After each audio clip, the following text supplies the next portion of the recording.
What's up, friends, and welcome into Fantasy Pros. This is the Fantasy Baseball Podcast. I'm Chris Welsh, and we are talking rookies. You know, I love prospects. Love me some rookies. The designation difference would be rookies have actually had some playing time. Obviously, prospects can turn into it, but these are some players that had got some playing time last year with one little sneaky caveat, and rookies of guys that you know have relative playing time this year that you are going to want to own. 4 to own for draft day. And who did I bring along to join me? It is the one, the only, Joe Orrico, the master of the NFBC, the big playoff champion. And this is a great time to bring you in because, Joe, I think there's always kind of a weirdness that goes on with rookies. This isn't necessarily prospects in here, but like the rookie conversation in fantasy baseball because A, projections tend to not like most rookies because there isn't enough of a sample size, and B, there's always this, do they get overdrafted, or in some cases, as you as an experienced like NFBC high stakes player, rookies tend to be players that are far and far beyond fast avoids unless there is immense upside. So it's going to be an interesting discussion today. Where do you stand on the rookie front? Do you blanket rookies kind of in general, especially when you see overpriced stuff without major production? Or do you want to play on the upside, especially in cases where it's like high stakes leagues? I want to take my chances where it makes sense based on the cost. When guys go up 100 plus picks because there's hype around them making camp or they hit a big home run in spring training, so we got to jump them up 3 rounds, I tend to stay away. By and large, when I'm drafting my teams, I like to be a little more cautious, a little bit safer. You know, if Connor Griffin makes opening day roster and he's a 4th round pick, he will not be on any of my teams. But while he's going around pick 200, you take your chances where it makes sense. So I like rookies in general.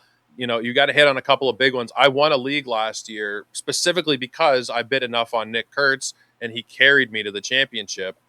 But it's not 100% hit rate. It's far from it. So taking your chances where it makes sense before the cost rises, which is why I love the early drafts. These guys are in the 2s and 300s right now. This is when you take your chances. Once they're 3rd, 4th round picks, that's when I get a little bit nervous. Yeah, and I think that it's an interesting point too because like sometimes the best rookies and prospects turn into the rookies. Obviously, I think you guys understand the designation difference, but sometimes the best rookies to get are the ones that you don't draft. They're the ones that, you know, someone else put a high equity cost in and then missed on. But sometimes there are players you need to just put a stamp on. I've picked 4, I think, very interesting players that I think need your attention, are players that are, you know, at least from an ADP standpoint, being drafted. And we're going to get Joe's take on if he's a buy or sell on them. If you guys want to check out rankings in general, make sure you're going to Fantasy Pros. You can check out fantasypros.com/MLB rankings. You can see we've got redraft rankings. I've got prospect rankings available. I've got dynasty rankings.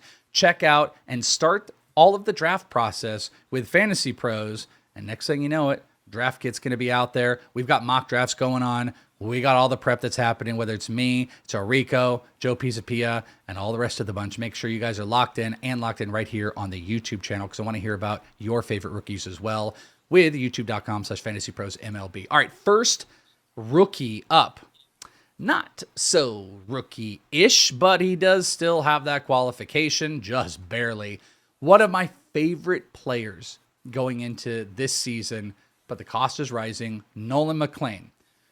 You want to own Nolan McClain. That is first and foremost. He had a 2.06 ERA this past season, 57 strikeouts in those 48 innings. He had barely over a 1 whip, 30% K percentage. His expected ERA was still around 3.5, which was respectable. He was one of the only rookies that never had that like blip, you know, in that moment where he got beat up. His stuff was off the charts. He was throwing a sinker and a 4-seam, both into the mid-90s. He had a 50% whiff rate on his curveball, which, by the way, registered 3,200 spin on it, RPM, ridiculous spin numbers, and Stuff Plus loves him. He's a darling, one of the best. I think his curveball actually ranked, if it had qualified, as the #1 curveball as far as Stuff Plus, and 6 pitches he throws qualify at 100 or higher Stuff Plus. So it's advanced stuff, but his ADP is the highest riser out there. I talked about him on a live show that people could have watched on this channel. But now, after I think the last like 20 days or so on looking at draft champions on NFBC, he is well inside the top 100. So I want to own Nolan McClain. But Joe, can you own Nolan McClain? It's getting a little bit tricky to justify with the rise in cost, and not to beat the dead horse, but this is why you draft early, because people got him in the 140s, 150s. I think when we did our show together, which was the first week of November, we were talking about Nolan McClain 130, 140, and now his ADP is inside the top 100 picks over the last 20 drafts, 93. This is where I have to kind of tap out a little bit. As much as I really like the talent, there's a lot of things working in his favor. You mentioned all the stuff, which, usually pitchers have 1 or 2 plus pitches. Everything is a plus pitch for him. 6 pitches that all grade out at least average is ridiculous. The pitching plus is really important too. It's not just crazy stuff that doesn't know how to locate. The location could use a little bit of work, but a 113 pitching plus is a phenomenal number, especially when you consider this guy's only been a full-time pitcher for about a year. You can go on Fangraphs and look at batting stats from him in 2024. They're not too great, but that's why he became a full-time pitcher. And now you can make the argument that he has more time to focus just on the pitching. He has another year of development in one of the better pitching development places in the bigs right now in New York. But that cost is just becoming prohibitive at this point. When you're drafting on Yahoo and ESPN and those leagues open up, I don't imagine he'll start as a top 100 pick, and there you might have another little buying opportunity. But right now on the NFBC, he's going right in the same range as Nick Pivetta, as Yuri Perez, as Framber Valdez, Spencer Strider, Tyler Glass now. There are question marks with essentially every name I said there, but with McClain with 48 innings, to buy in off of 48 innings at a price where he's your SP2, maybe even your SP1. A lot of people don't like early pitching. You take 3 or 4 hitters early on, and then you go McClain, he's your SP1. I just can't really get behind it. I'm going to get some shares once I start. My home league is on Yahoo. I can almost guarantee I'll draft Nolan McClain.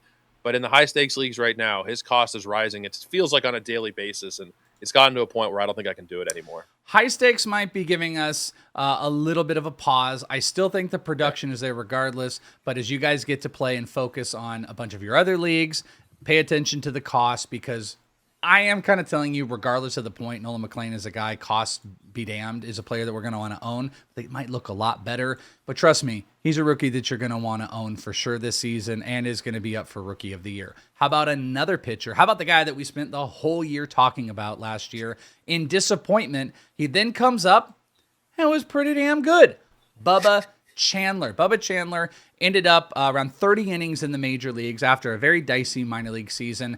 31 strikeouts in 31 innings, sub 1 whip, a 4 ERA, but that 4 ERA is interesting because it was off of 1 blow up. As a matter of fact, of the 14 earned runs he gave up, 9 came in 1 game.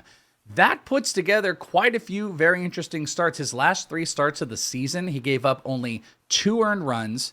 He went 6, 5, 5 2/3, and struck out at least 6 in all 3 of those starts. Bubba Chandler has got some big stuff, huge big fastball. He had a 40% K percentage with only a 3% walk rate, which shocked people between a little bit of the relief and starters. And now it looks like he will be in the rotation for the year. So the prince that was promised gets a full season. I think you need to own him. I think there's huge upside in the SP market, and his ADP is a lot easier to stomach, around 151 in Draft Champions leagues you're looking at. So consumer leagues is probably going to be anywhere between like 140 and 180. I think there's so much strikeout upside. But the question is, Joe Orrico, must you own some Bubba Chandler this year? Yeah, I've already done. I'm on my 4th draft of the year already. I have him on 2 teams. And I'm just looking at my starting pitcher rankings where I have him as the 40th SP.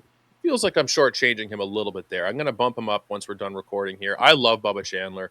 The struggles he had in the minors last year, I think, were out of boredom, essentially. There was no need for him to be in AAA. He started walking guys, but that's not a part of who he is, or I don't think that'll be a part of who he is. He might walk maybe 8-9% of batters, but that 12+% number, I think it just came out of there's no need for me to be in AAA. I'm pissed that I'm still here, and I'm not going to pitch my best. As crappy as that does feel, I think that's what happened in AAA. Now, looking ahead to this season, the Pirates have made some improvements. That pitching staff is looking pretty good. The lineup has improved dramatically. Brandon Lau, we've talked about Connor Griffin coming in there. I think that there are going to be more wins to go around. I think that Bubba Chandler, there's no reason for him not to make 30 starts. And the price is really, really good. Around 150, 140, depending on your specific draft room. I love him, honestly. The guys he's going around, Zach Wheeler, Robbie Ray, Gavin Williams, Sandy Alcantara, Trevor Rogers, I have more questions about every single one of those names than I do about Bubba Chandler. So I've drafted him twice already. I'll probably draft him several more times. I'm as high as I'm not as high as I could be. I'm going to bump him up the rankings, but I'm pretty high on Bubba Chandler. Yeah, and after all those other really exciting young pitchers, it's Bubba Chandler. After Trey Savage, after Cam Schlittler, after Burns, after Mizorowski, and there's a lot of upside. So I am in on Bubba Chandler. I think he's a guy that is kind of must own, especially if you're looking for upside. So he's a rookie that you want to get. We've got two more, and we're going to be tackling some hitters. But let's still first talk about a little bit of Draft Simulator. Fantasy Pros, not just all the great content, but all the great tools. And the Draft Simulator is here to level up your fantasy baseball draft prep. It's the Fantasy Pros Mock Draft Simulator. Complete realistic mock drafts in minutes without waiting in between picks. That's one of the best things. You can end up doing you can do 7 mocks probably in 30 minutes. Tailor your mock drafts to your league specific settings, including roster configurations and scoring systems. Receive instant feedback and draft grades to refine your strategy and gain a competitive edge. Prepare confidently and dominate your draft with the Mock Draft Simulator at fantasypros.com/draftwizard. That's fantasypros.com/draftwizard. You can also get Pizza Pia or myself telling us how much we hate your draft. We got to get Orrico's rankings in there as well, so he can say how much he loves her. Okay, perfect. So they're in there. You know what? I think you loved one of my drafts. So perfect. I got I got some positive reinforcement from Joe. You can do the same thing by going to the Draft Simulator. All right, number 3 on the list here. So I got some weird lighting shadows going on. Apologize. I look like Rudolph the Red-Nosed Reindeer on the video with my nose shining here. This is a very interesting rookie hitter. I actually wrote him up in Joe Pisapia's Fantasy Black Book with a slight caveat, and it's all really just about the playing time. That's my big question, because there's so many players with the Cincinnati Reds, you just can't guarantee that you've got a full season out of Sal Stewart.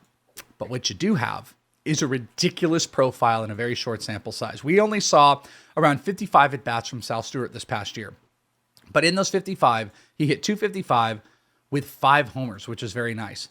More so, if you go and look at the profile, that short sample size put together a ridiculous hitting profile of the likes of Nick Kurtz, Ben Rice, top 10 percentile, top 5 percentile in xWOBA, expected batting average, expected slug, average exit velocity was 95.4, barrel percentage, an elite 17.5%. This small sample size read off just like Nick Kurtz, except without the bat speed. Now, he did strike out a decent amount and playing timer questions, but Sal Stewart is someone that you're going to have to pay attention to, because unlike, guys like Matt McClain or Christian Encarnacion Strand, where there were really struggles in the hitting profile, Sal Stewart doesn't have that struggle. It's just the playing time. Is Sal Stewart a rookie that you've got to own this year? I am interested in Sal Stewart, but I am also a little bit worried about what you mentioned with the playing time in Cincinnati. Is he going to be getting everyday reps? I don't know that that's a guarantee, as skilled as he is. Cabrian Hayes is going to be playing third.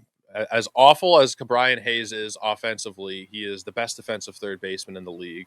That's currently slotted in is Spencer Steer at first base, and Spencer Steer is not a great player, but they have shown a commitment to playing Spencer Steer over the last 3 years. 156 games, 158, 146. He can bounce around a little bit, but short of a Spencer Steer trade or moving him to the outfield, where he can play, but again, it's crowded in the outfield. So I don't know that there is a guarantee of playing time for Sal Stewart, even though there should be.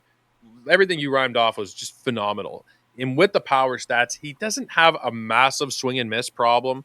He has 11% swinging strike rate, chases a little bit too much, 33%, but I think he's a great hitter already after only 18 games in the bigs. I'm just a little bit concerned about spending a top 200-ish pick on a guy where I don't know for sure if he is going to be playing every single day.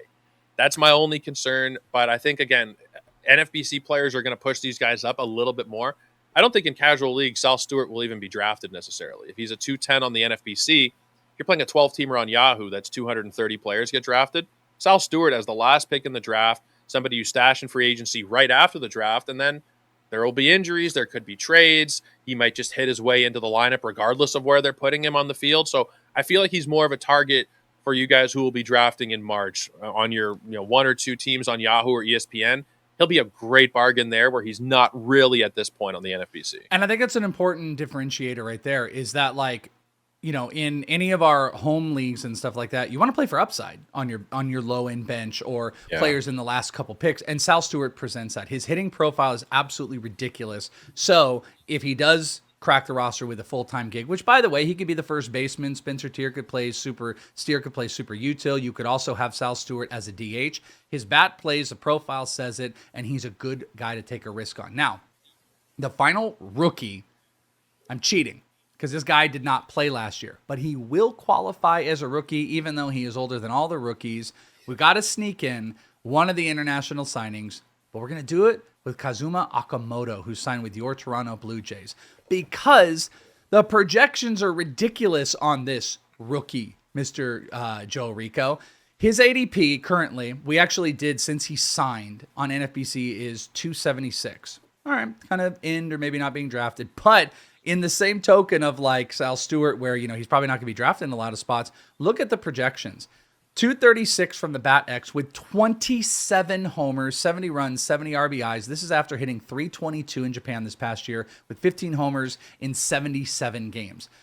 Okamoto will be a rookie.